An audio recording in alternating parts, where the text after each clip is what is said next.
Hey, welcome to Dr. Amber's Know and Grow podcast. I hope you all are doing well. So, the other day, I was at my mother in law's house picking up one of the kids, and we were talking, and she asked me, "What is my rising sign?" She was like, "So, what's my rising sign?" And I was like, I don't know. And so I talked her through the process of how to find out what her rising sign is. And I was like, look, you need your birth time. I was like, if you know the time you're born, the day, and then the place, I can help you find your rising sign. And then we just generally had a conversation about the difference between sun signs, rising signs, moon signs, the whole astrology thing. And it hit me, oh, this is what some of the people in my life see me doing, and they're becoming intrigued, they're interested. And it somewhat inspired this episode today about exploring spirituality and spiritual practices as an adult who is a millennial, and also as a parent. This is a topic that I have been thinking about for years in various ways and for various reasons. My relationship to religion and spirituality has changed significantly over the past few years, and even more so now as a parent and as an adult who is like going to be 40 in the next few years. My relationship with spirituality, spiritual practices, my understanding of that is just so different from what it used to be. And I wanted to just start the conversation about that here because I know that I'm probably not the only one who is thinking about like God and spirituality and religion, and then how to help my children understand that, but then also how to be authentic to myself and what feels good to me. It's an interesting thing. So, today I want to talk about the process of exploring spirituality as a millennial, but then also as a parent, and what my journey has been like so far. But then I would love to hear from you all after you listen to this episode, whether it's in the comments on YouTube, in the comments on Instagram, DM me. Let me know, what are you doing in terms of your spiritual practices? How has your spiritual self evolved or transformed over the last few years? I want to talk about it because I feel like this is definitely an area where people are needing some guidance and or wanting to just know what other people are doing because it just feels so new. So let's start. But first, hey everyone, I hope you are doing good. I am wearing regular clothes today because after this, me and my family are going to have a zoo day on the day that I'm recording this. This is actually my daughter's third birthday. Um, She's 3 today. And so we are out. My son is out for spring break, so he has no school. Today, my daughter's daycare actually is closed for Emancipation Day, which is something that DC does. And so the kids are home. I decided to take off. My husband's taking off, and we're having a zoo day. We're going to go out to eat breakfast, then we're going to go to the zoo and just have a full, fun day with no time pressure, time restraints, no nap times, no nothing. So after this, that's what I'll be doing. And I'm excited. I'm excited. On another episode, we'll talk about what it's like to have a 3 and a 5 year old now instead of a 2 and a 4 year old, and then how it's different from having a 1 and a 3 year old. Y'all, it's getting better for sure. It's getting better for sure, and I'm loving that for me. But in the meantime, let's talk about spirituality, religion. And so I wanted to actually just talk a little bit about my history of spirituality, the makings of me, just in terms of religion and spirituality. And I'm sure that some of this probably feels relevant or resonates with you all because I just feel like there's something about many of us, we have similar upbringings or similar experiences. While they're not all the same, they're not too far off. Okay, so for me, I'm a millennial. Y'all know that I'm 36 years old. Something you may not know about me is I grew up in the Midwest. I grew up in Ohio, Dayton, Ohio. And so, my family, I grew up with my mom, my dad, my younger brother, but we were always surrounded by my dad's side of the family. Um, one thing about my extended family was they stayed together, at least on my dad's side of the family. They were originally from Georgia, and then they all, one by one, migrated up to Ohio, and that's where they all stayed. And when I say all of them, all nine of the siblings. My father was the youngest one, and my grandmother was there too, and they all stayed close and close to their mother and close to each other. They, most of them all had children. I kid you not, my family is so large. On my dad's side, he had like nine siblings. My mother also was a family of 10. She was like in the middle. Everybody has children. So I have at least 60, 70 cousins. Some first cousins, some second cousins. A lot of my second cousins are my age because my first cousins were like 20 years older than me. Like, it's just so interesting, my family tree. So I have a lot of family is what I'm trying to say, and I grew up with a lot of family, and my family was very, very dedicated to their religious practice, God. My uncle was our pastor, and so I grew up essentially in a church family. My uncle, he was the pastor of our church. Y'all, I'm sorry. I paused because somebody's up. I record in my basement, and I can always hear the kids upstairs, and I just heard a loud boom. It literally sounded like someone was hurt, but I didn't hear any screaming, so I guess we're fine. So sorry about that. That scared me. Y'all understand how that goes. Anyways, so my uncle was the pastor of our church, and it was the only church I went to growing up. New Testament Missionary Baptist Church in Dayton, Ohio. That's where I grew up. Went to church every single Sunday, sometimes multiple times with all of my family. It was a very small family church, and so essentially anybody that was in the church was a family member or very close friends of the family. Did anybody else grow up like that? Um, I really actually miss some of that because it was like this sense of community that was just always there, even if you weren't consistently going to church. Me and my family, we were, but I had some cousins that would come like monthly. There were some aunts and my uncles who would come like for the holidays, but either way, it was always like you always have a place here at the church. You're always welcome here. You are always loved here. We want to see you here. Come, come. Of course, there was also the church shenanigans. Y'all know how black churches are. But either way, I grew up feeling so loved and belonged, and like this was my community, this is my home, these are my people. And so that's my memories of our church growing up. I grew up in a church. I grew up a church girl. I have pastor uncles that are pastors, and cousins who became pastors. And so I grew up churchy. Identified as Christian, Baptist. And so that was very much ingrained into who I was as a child, but then also who I became as a young adult. Church. Church, church, church, church, church, church, church, church. But as you know, we all grow up. And I started to realize that as I went off to college, I went off to Ohio State, which was like an hour away from my hometown. And because there was no more structure that my family had placed around Sundays and church going, I didn't go to church anymore. Now as a college student, church was just not a factor in my life because my Sundays typically revolved around recovering from the weekend or catching up on homework at the library or just chilling with your friends. My Sundays were mine. And I'm not going to lie, after 18 years of going to church every single week, there was something about feeling, there was something that felt really good about having my Sundays back. I got to decide what I wanted to do with my Sundays and not being told that I was going to go to church. And, because as a teenager, that's kind of how it became.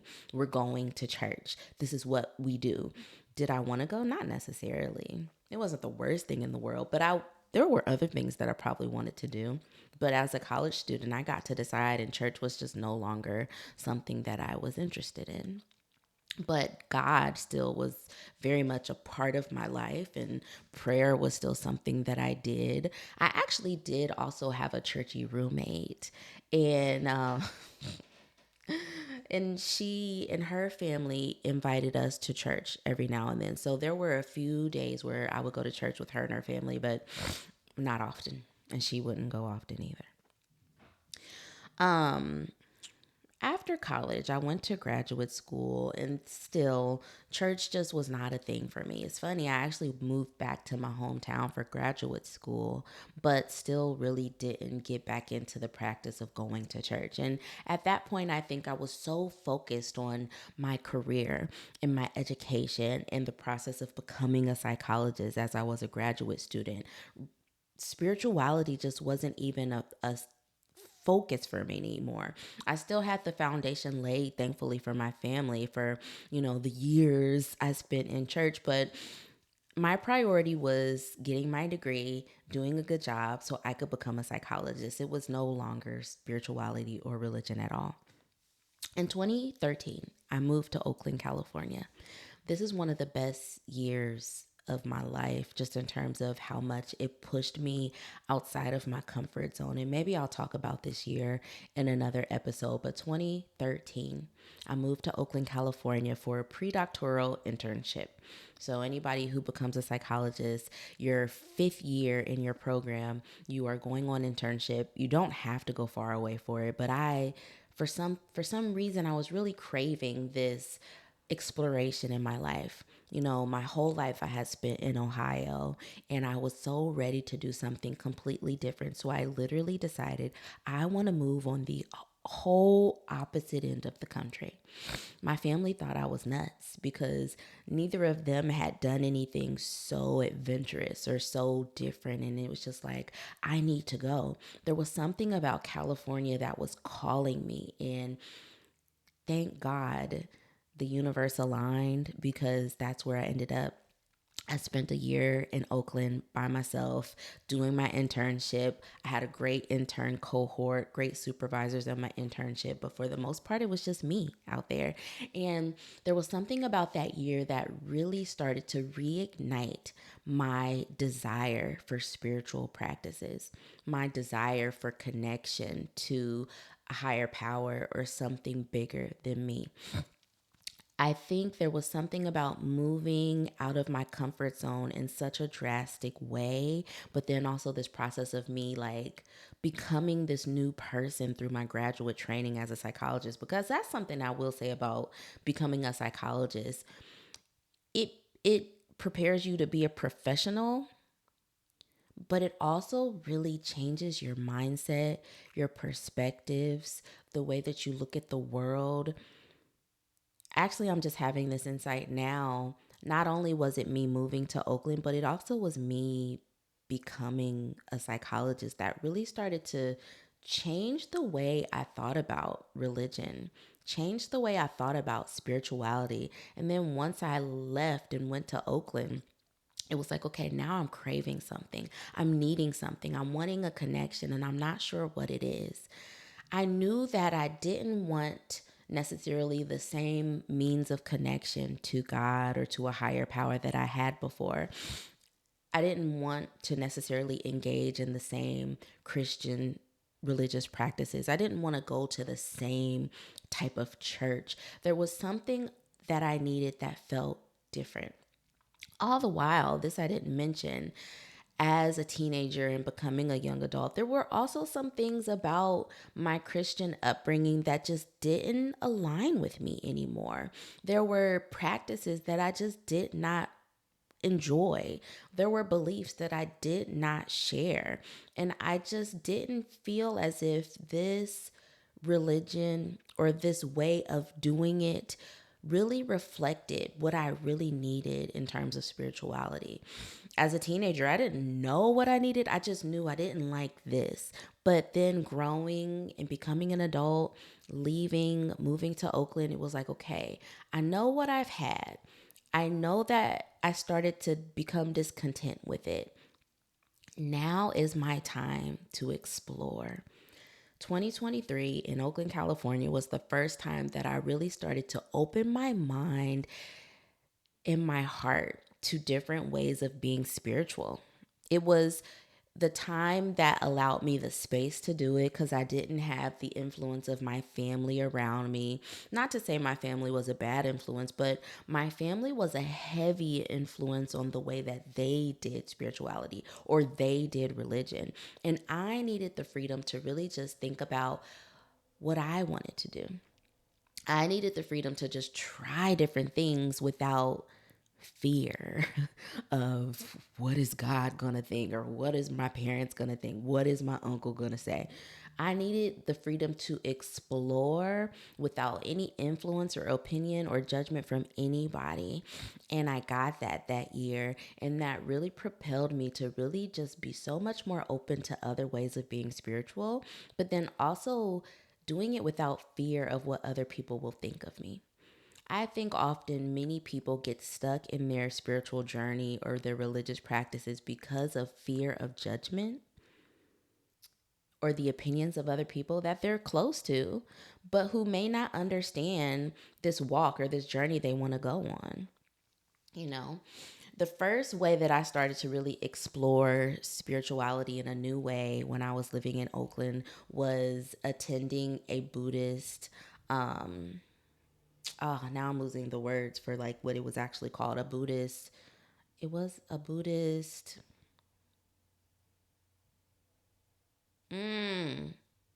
center. Let's call it a center, a Buddhist center. I had read a little bit about Buddhism and I was curious. And in Oakland, in the Bay Area, there's so much. And that was what I loved about being there. Whatever you want, we can find it. Okay, whether it's about your spirituality, whether it's about your health, whether it's about your looks, whatever you want to explore is out here. I started going to a Buddhist center and learning about meditation. And so, literally, what it was, they called them sanghas. I think that's the word. You would go, there would be fellowship, and then there would be like a word. So kind of like a sermon, but not a sermon from the Buddhist teacher. And then we all would sit for meditation. That was the first time I had ever experienced anything like that. But I loved it because that was also my introduction into meditation and what that could do for me. I went there weekly for a few months and really enjoyed it. And then I started to go less to the center, but instead started to really incorporate meditation into my life so much more. That year when I lived in Oakland, I was meditating the most I had ever meditated before. Like every day I would meditate for minutes at a time, every single day. And it was the first time I had felt so grounded. It was the first time I had felt so connected. It was the first time I had felt so at peace. There was something about meditation where I was craving it every day. It was just like, oh, I cannot wait to go meditate, to be with myself, and to feel my soul, feel who is inside of me, but also feel who I'm connected to. Meditation became a huge part of my spiritual journey. After that, I did end up finding a church there, but it was a church that was not Christian. It actually was very eclectic, and I loved it. And what I loved about it was there was Buddhist influences, and there were Christian influences, and they would read from like the Quran a few times. Like it was just like this blend and mix of like all different types of religion that were united by spirituality, by community, by love. And that was just phenomenal to me. It was so diverse. Like the people there was like a mix of everybody. The pastor was this older black woman and she just was so wise, and I just felt so at home in this place that, I'll be honest, the family I grew up with, the Christian upbringing I grew up with, they would have frowned upon it. They would have been skeptical of it. They would have led me to be fearful about what I was engaging in, right? And it's all because of lack of understanding. Sometimes we just don't understand, these other spiritual practices or these other ways of being because we haven't explored them. Or, because maybe your beliefs tell you that there's something wrong with it. But I was starting to break out of that idea that, hey, there's nothing wrong with meditation because sometimes Christianity says that that's not okay. There's nothing wrong with exploring other religions. I'm not hurting anybody. I'm not hurting myself. There's nothing wrong with going to a different type of church that's not Christian. These are all fine. That year, I really started to realize that for me, it was not necessarily religion, but it was spiritual practices and spirituality. That's what I needed. And what I realized is that spiritual practices helped me to feel connection. They helped me to feel love for myself and other people. They helped me to trust the process of life. Spirituality helped me to tap into my intuition. Spirituality helped me to calm my mind and my body in this very metaphysical way that I had never had access to before. Spirituality helped me to love this process of life and to just be with it and to understand how sacred and precious it was.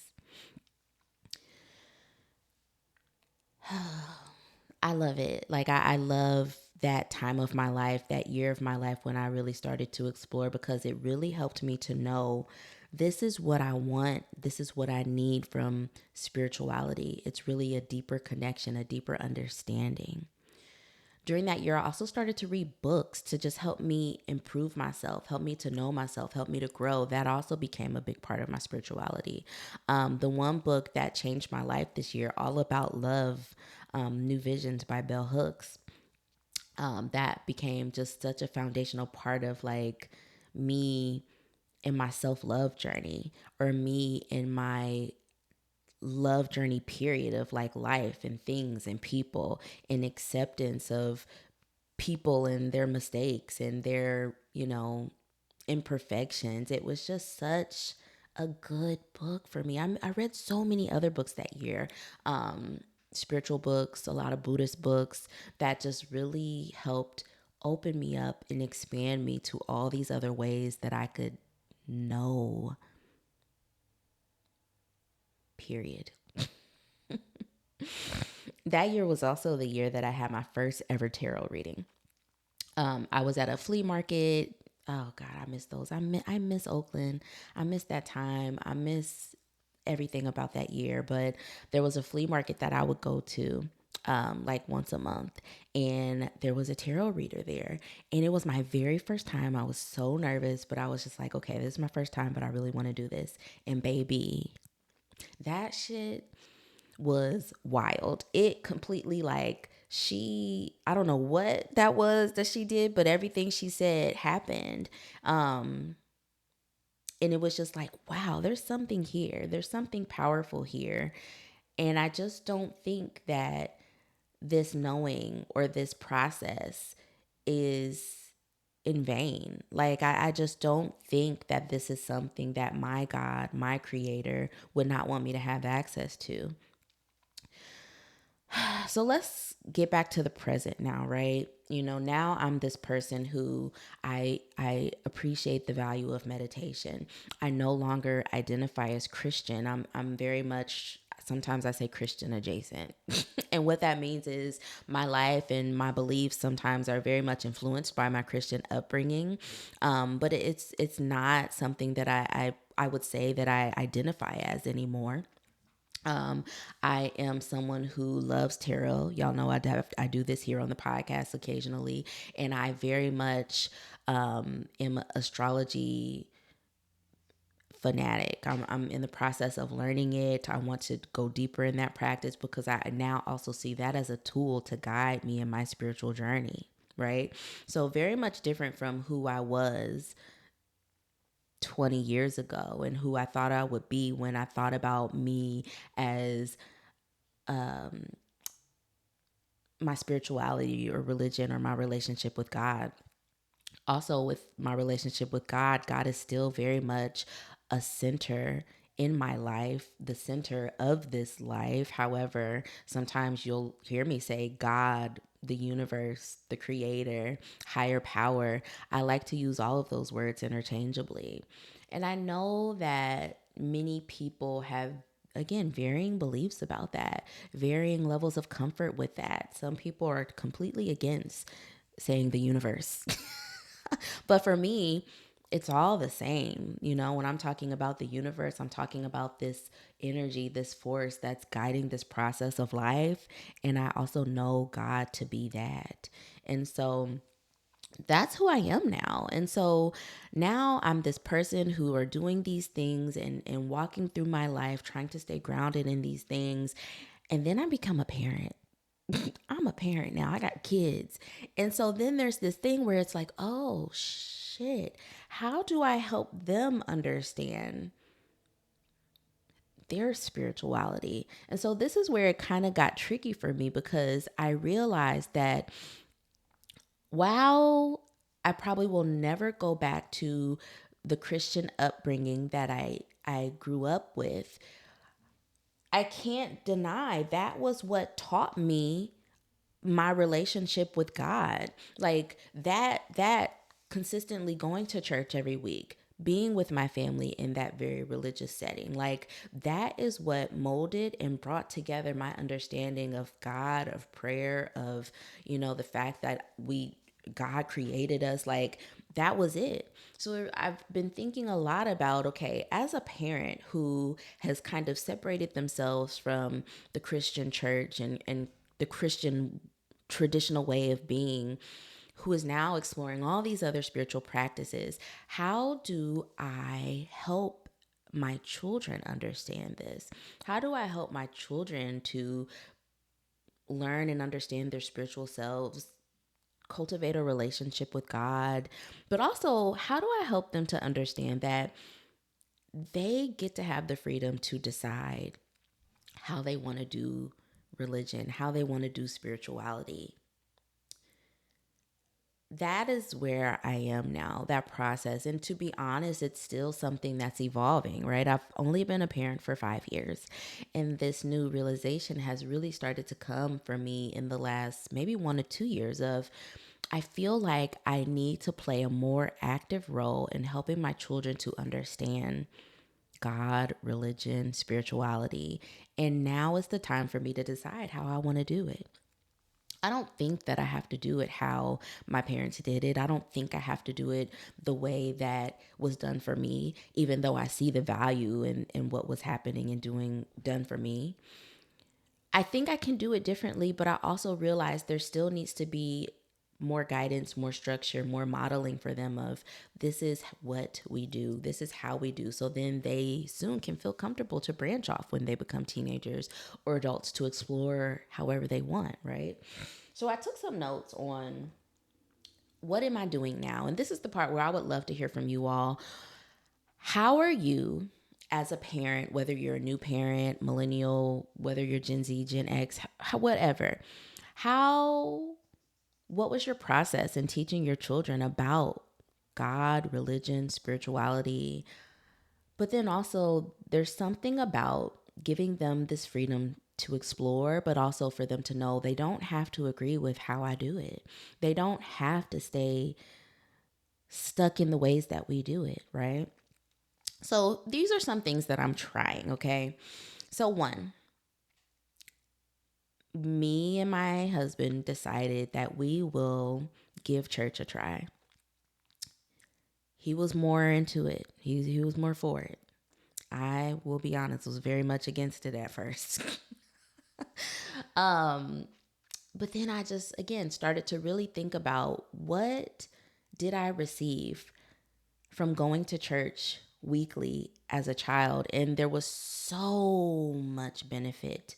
Like I just told you, that process, that part of my life is the foundation for my understanding of God and what God does and who God is and what all of it. Yeah, I've branched off, but I don't think that I would be able to have branched off in the way that I did or have such a strong foundation without that. Church provided community. Church provided structure, church provided guidance, church provided socialization as well. So there are so many benefits for us deciding, hey, we're going to go to church a few times a month. At this point, we're averaging like once a month, and introducing our children to that type of religion, that type of religious activity, that type of spiritual community. So we're trying it out, because I really want my kids to know that, you know, understanding God isn't just something that we do in our house. I know that that's not something they're going to do at school. They go to a public school, which is different from me because I went to a private school. So we prayed every day at school all of my life. So, I'm having to be really intentional about where else in their life will they get to understand and talk about God and religion. And I want them to know it's not only something we do at home, but hey, other people do it too, and we can do it in this church community. So right now we're exploring church, and I've also realized that just because you decide to go to church doesn't necessarily mean that you have to then commit to that religion. That I think that was the tension for me for a while. It's like, well, I don't really identify as Christian. But guess what? You don't have to identify as Christian or any other religion to enjoy or benefit from a church community or a religious community. So just being more open and flexible for me on my end of, hey, I can still be a part of this community, bring this into our lives, even if I'm not so closely connected to that religion. Something else that we really started to be really intentional about was just prayer as a family. I think for me, that year in 2013 where I went off to Oakland, my spirituality started to become so much more internal. And I don't know if anyone can relate to this. I think everybody does spirituality differently. Some people are more comfortable doing it in community. Some people are more comfortable doing it more internal and privately. And that for me is where I'm at. I realize like a lot of my spirituality is so internal. It's this internal process that I do only with me. And so when I got married, it was like, ooh, I don't know if I feel comfortable sharing this journey with you because it's mine. But then I also had kids, and it was like, okay, that was my motivation for realizing, let's open up, this spiritual process that you have with yourself and share it with your family. Does anybody, am I crazy? It's not just me, right? So prayer as a family is something that we really have been a lot more intentional about. Praying at mealtime, praying at bedtime, praying together is just something that I'm really introducing to my kids, and we're doing because I want them to know, again, there is this process where we give thanks. There is this process where we talk about our needs and our desires to our higher power, to our creator, to our God, and we get to do that together. Another thing that I'm doing as a parent to help my kids understand spirituality and religion is just having conversations about God. A lot of times this happens at night when we're praying, and I say, okay, what do you want to pray for? Who do you want to pray for? What do you want to talk about? And so I'll lead the prayer, and then sometimes they'll chime in, and it's so cute when little kids pray. They pray for the cutest things. It's like my daughter, she'll say, I thank you for our day today. I thank you for my stuffy, and I thank you for the leaf I found outside. Just the most random things. And it's just like, these are the things she's thankful for. This is her life. And it might seem super insignificant to an adult, but she's 3. This is her life. This is what she wants to talk to God about, and that is okay. So we talk about God, and more so with my oldest, who is almost 5, he'll ask about, what does God look like, and where does God live, and who is God, and what happens when people die. We're starting to have those conversations, which is woo. Maybe we need to do a part 2 spirituality episode, because let me tell you, answering these questions feels like the biggest exam. Like it's like a question on the test where I'm like, "Oh my god, I'm not prepared. I don't know how to answer this." So, I just try my best, and I really try very hard to, I don't even know how to say it. Like, for instance, what does God look like? How do you answer that?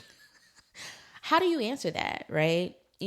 For me, I also try to be very neutral in terms of pronouns. Like, God is not a he, God is not a she. God is an energy. God is a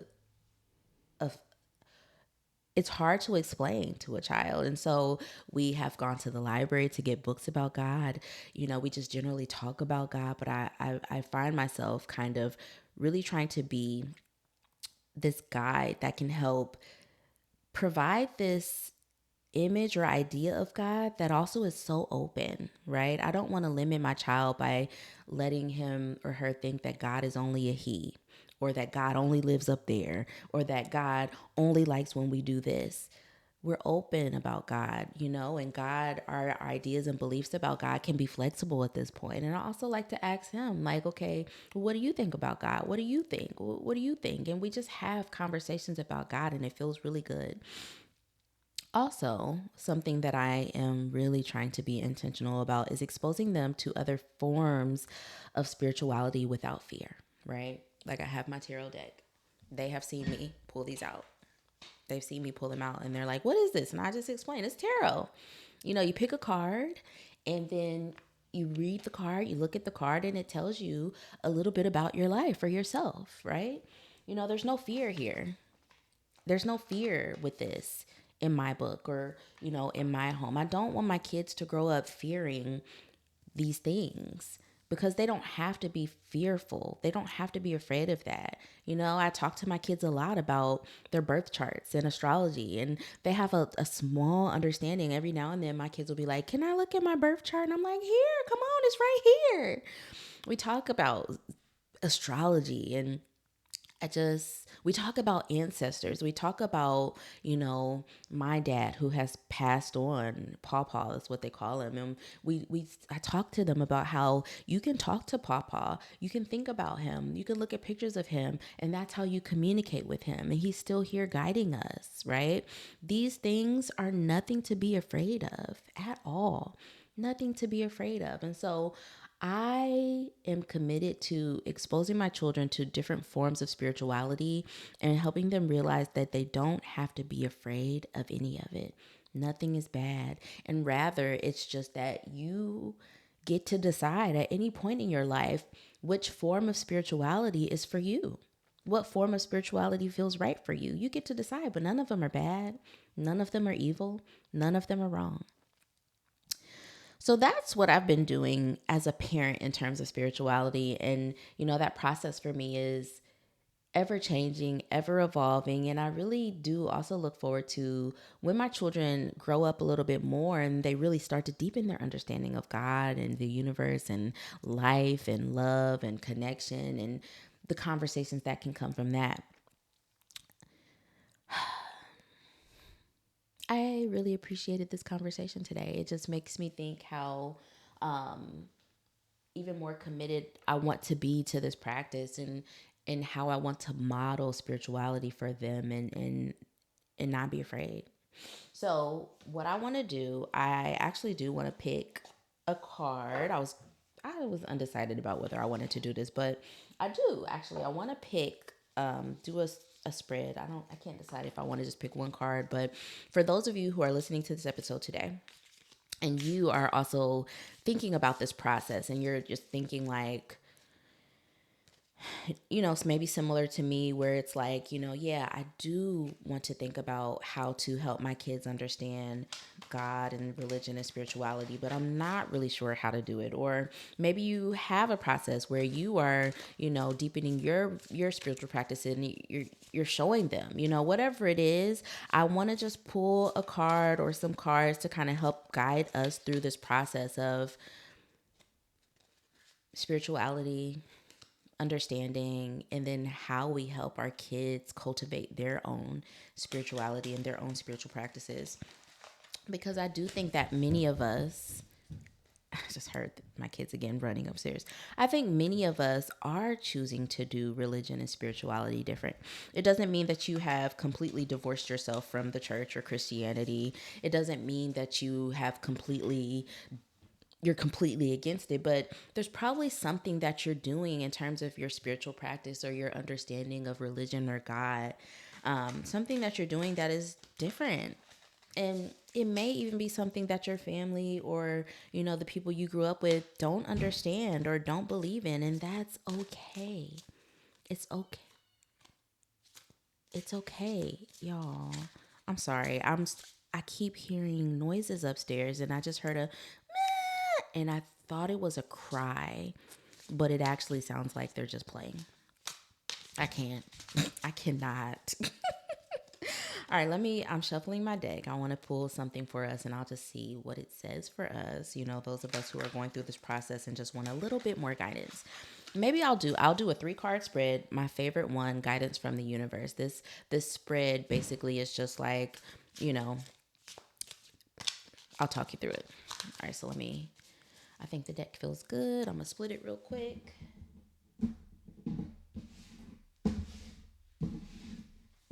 Y'all know I love to make sure it's good and shuffled. Good and shuffled.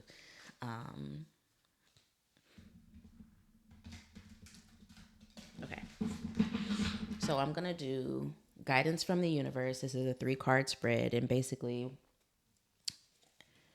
the first card helps to describe the situation, like how you should be thinking about it, or describes, just the situation you're in. The second card gives you a different perspective for how to look at the situation. And then this third card is action to take. So when moving forward, what you should do. Y'all also know I'm still in the process of learning, so I often use this book, Guided Tarot. If you're on YouTube, you see it. I'm showing you right now. I really like it because it really thoroughly explains each card and how to think about it. Okay, first card, 5 of Cups, and it's actually reversed. 5 of Cups. From my understanding, my memory of this card is, oh gosh, I need to jog my memory. Hold on, let me look right here real quick. 5 of Cups, reversed. Silver linings, moving on. Okay, interesting. The reversed 5 of Cups in your reading is a hopeful sign, showing you that you have turned a corner in how you perceive your situation. Seeing the silver lining and accepting the truth puts you on a path to healing and growth. This is really interesting because I think this kind of speaks to, I know where I said I'm at, and maybe where many of you are, where it's like you're turning a corner in terms of how you understand your spirituality or your religious practices, and you're seeing it for what it is. You're seeing the situation for exactly what it is. You're accepting the truth about it. And maybe the truth is you've accepted that this isn't, how you want to move forward. Or maybe the truth is, there's parts of it you like and other parts you don't. Maybe the truth is you and your partner will not align, and that's okay too. Like, just accepting that this is where we are with regard to spirituality, religion. And now that I'm accepting of this truth, we can turn a corner because we're no longer pushing against it. We're no longer not accepting what is, right? There's something about acceptance, like really being able to see a situation for what it is and accepting it, that allows you to move forward because you're no longer fighting against it. So for you, maybe it's that, this card is basically saying, hey, right now, this moment, your understanding of spirituality and religion, there's hope here. You're turning a corner because you're ready to move on to the next phase, and you're on the path to healing or growth or transformation, evolution with regard to this situation in your life. Very interesting. I love it. Okay, second card, King of Cups. This is the different perspective that the universe wants you to take about this situation. So funny. I often get cards like this for this second card in the spread. King of Cups. Keywords: emotional stability, empathy. Let's see. So, again, this is a different perspective or a new perspective that you should be taking about your religion, your spirituality. The King of Cups can represent a person who embodies the qualities of empathy, compassion, and emotional intelligence. It takes action to uphold their boundaries while being mindful of those around them. That person could be you. This card also can represent the energy of a situation that requires setting of boundaries and expression of compassion. That's fascinating because what it makes me think is like, in order for you to grow and develop in your spirituality or your religious practices, you'll need to set boundaries, probably boundaries around what other people are thinking, maybe boundaries around what you previously knew, so that it doesn't influence what you need to learn, boundaries around judgment, boundaries around fear, and also expression of compassion. And that makes me think compassion of yourself as you continue to grow in this process, compassion for other people who don't understand it, and that's okay, compassion for your children as they try to understand spirituality and religion, right? Compassion for the whole process because everyone is learning and growing in a new way. So I'll read this other part. So this part is specifically about spirituality. You are working on creating or maintaining strong boundaries in your relationships. Allow yourself to rely on the presence of support and emotional stability through tough times. It may also mean that you're in a position to support others and provide guidance. Others may look to you for leadership in a creative project. So, again, really ground yourself in this, the qualities of empathy, compassion, boundaries to help you continue to go on this journey. Love that. And then last card, this is the action card. So basically, now that I know what I know, what should I be doing next? Oh, Six of Coins. This is always such a pretty card. And whenever I see this card, I always think of it as like a gift, a present. So let's look at the keywords. Six of Coins, or sometimes pentacles. Some people call them pentacles, some people call them coins. Generosity, sharing resources. Ooh, remember, this is action to take. So it's feeling like it's going to tell us that we need to be sharing our gifts and knowledge of what we learn and what we know. The Six of Pentacles asks, what is your relationship to giving and receiving? Giving offers its own reward in the good feelings that flow from being generous. Receiving can sometimes leave you feeling unworthy or undeserving, especially when you don't have anything to offer in return. Don't feel obligated to give back to the same source you've received from, since they're already satisfied with the act of giving. Instead, remember those moments of kindness and give to others when an opportunity arises. The more comfortable you become with receiving, the more abundance will flow in your life.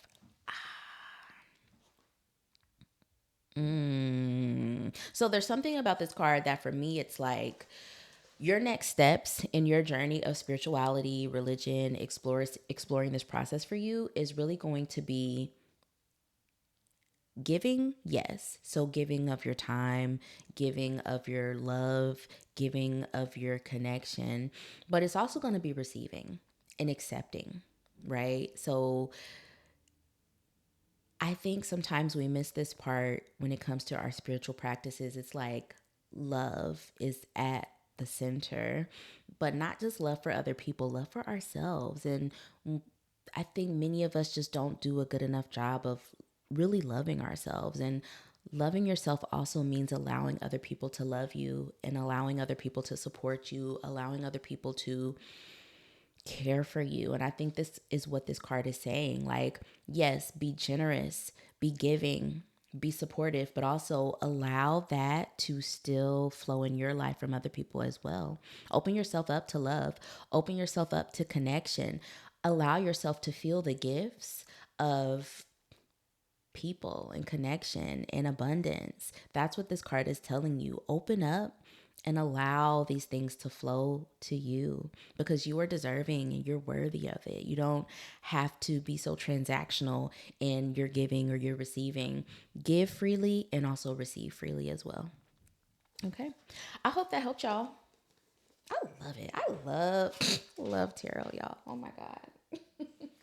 Because that was so helpful to me. And so I really hope that it was helpful to you all as well. Thank you for going on this journey with me. I hope that it helped you. I hope that something here stuck or resonated with you. If you enjoyed this episode, please share it with someone else. Also, like I said, tell me in the comments, on Instagram, on YouTube, on whatever platform you're listening to. How are you doing this process? What are you learning through this process? What has worked for you in terms of helping your kids to understand spirituality and religion? I would love to know. Okay, we will talk soon. Bye.